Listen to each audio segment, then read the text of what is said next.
You never see a Rickey the same way twice. They have a feeling like a jazz improvisation. You can't guess which element is going to do what. He always was making work where the relationships were always fixed, but what happens within that arrangement was free.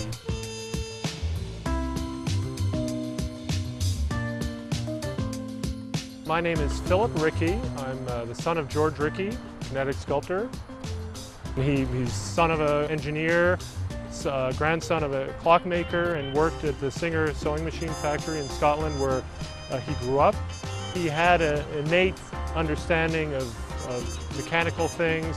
He was very good working with his hands. Even though he was trained as a painter, he became interested in other ways of finding a language. So his experience in the Second World War, working on gunnery sites for bombers, had got him reattuned to mechanics. Having seen Calder, my father sort of set out early on to develop a language where the elements of the painter, the artist, were elements that moved. Movement that emulated flowers moving in the breeze, the clouds, sedge grasses. Bloomington was sort of a catalytic moment. My father got a job teaching in the art department at Indiana University in Bloomington in 1949. And he was just beginning to make kinetic sculptures. At the same time, he continued to draw, he continued to paint, to do portraits. There was a period where he was starting to explore this new language, and that started in Bloomington. It was an organic process.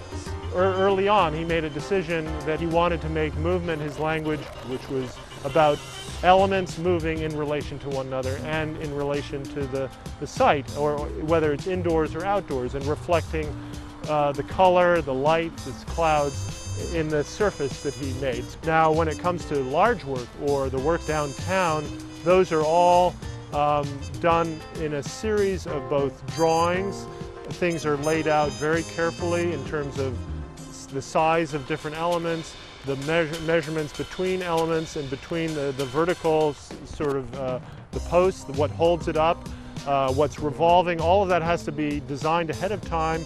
He wanted the work to have an intimate conversation with its surroundings, and so having it responsive to air was the most direct way to do that. This is the largest exhibition of my father's urban scale work, or large work, monumental work in an urban situation.